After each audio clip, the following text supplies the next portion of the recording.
Hey, what's going on, friend? Juan Pablo here. Today's topic: should you get started with wholesaling, flipping, or buying rental properties? Now, you might be in that situation where you're frustrated simply because you don't know how to get started. Someone says go left, someone says go right, someone says go up, go down, someone says you should flip properties, you should buy a whole single family, you should buy a whole multifamily, you should do wholesaling. Which one do I do? It happens, right? Let me explain what the difference is between those three investment strategies: wholesaling, flipping, buy and hold. Wholesaling. Wholesaling is you being the middleman. You making quick cash off a real estate property without bringing your capital or credit to the table. Sounds good, right? However, wholesaling means you're not owning the property. You get a property under contract, you assign or sell your contract to an end buyer called a flipper or a buy and hold investor, like myself. I flip properties occasionally, but I'm a huge advocate of the buy and hold strategy because it creates wealth. But as a wholesaler, only thing you're doing is getting a property under contract with a motivated seller at a discount, of course. You assign your contract or wholesale your contract to an end buyer, and you make that money in the middle. Middleman income. Quick check. No credit, no capital required. Sounds good? Cool. Next strategy, flipping. What's flipping? Flipping is getting a property that's distressed, beat up, tore up from the floor up, everything from the roof to the basement needs replaced. You add some bells and whistles to it, the sizzle factor, nice lights, nice little accessories. You make the house pretty, in which people want to live in. So you buy a distressed asset, you add value, and then you sell the property. So in that case, you get a fat check. There may be some credit and cash required, especially if you're using hard money. Hard money is a lender, a private lender, which will lend you money to buy the property as well as fix it up as long as you buy it right. So with flipping, if you bring your own money to the table or partners, it does require you being a bit more savvy because you got to understand how to estimate the after repair value. You got to work with contractors. You have to be prudent with project management as well as time management. You got to make sure the costs are on budget and so forth. But with flipping real estate, you can get a fat check. Wholesaling, quick check. Flipping, fat check. But my favorite, buy and hold. What's buy and hold? Buy and hold, because I had a person leave a comment about, hey Juan, can you teach me the buy and hold strategy? H-O-L-E. I'm like, it's hold, bruh. You want to be able to buy that property and hold it until the wheels fall off. And that's what I do. People ask me, so, hey Juan, when do you ever sell your properties? I only sell under one of two conditions. When that property gets on its last leg or it gets on my last nerves.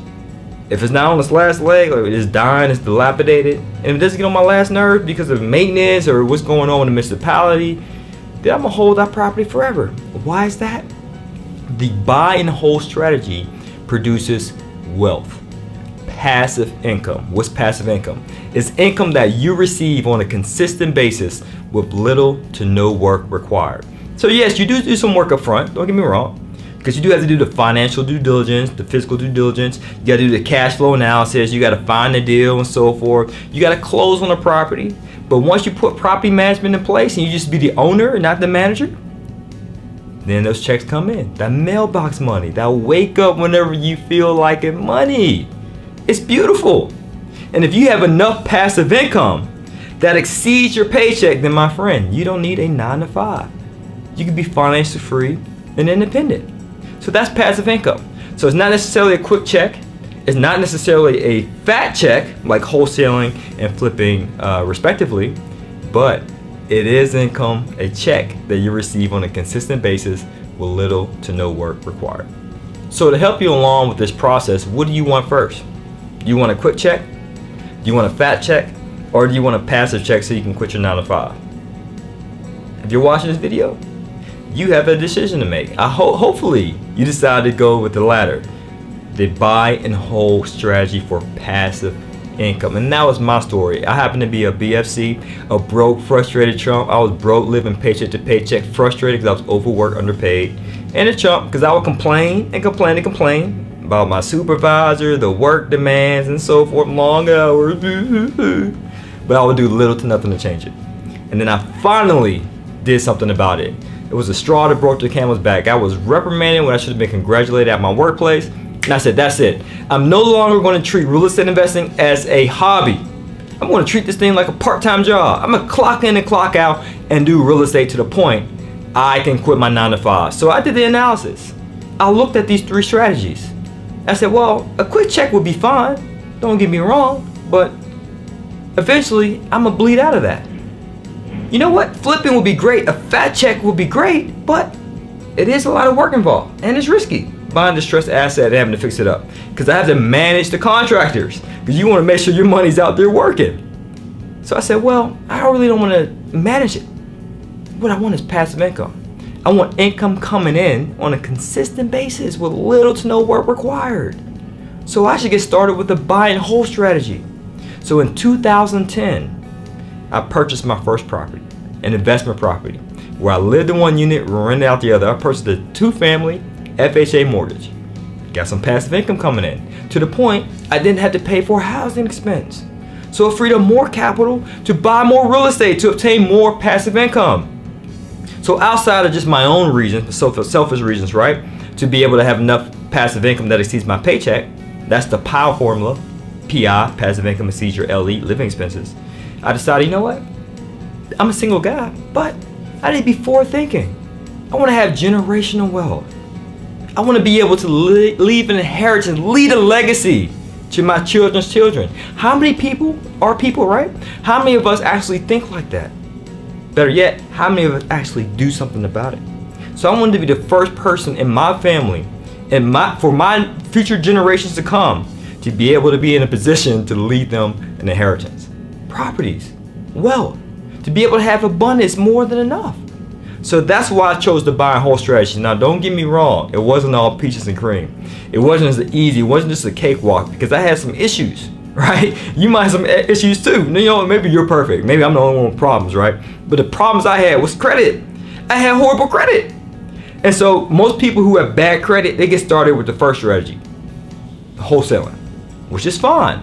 But I want you to be in the mindset of, I'm making this quick check off wholesaling to improve my credit and save this for the buy and hold strategy. Or some people get started in flipping because they actually love it. They love beautifying the neighborhood, taking the ugly property, making it into a beautiful Michelangelo or Mona Lisa, whatever. It's like artwork to them, which is fine. Don't get me wrong. But take that fat check and pour it back into buy and hold strategy. I want to make sure you have the right mindset, because the mindset always trumps the skill set. Don't be that person who gets stuck in wholesaling, who gets stuck in flipping, and never graduate to the buy and hold strategy. Multifamily, owning apartment buildings. You can do it. And that's how I started off. Again, bad credit. So once I did the analysis, I said, you know what? I want passive income. I'm going to bypass wholesaling. I'm going to bypass flipping. I'm going to perfect my credit.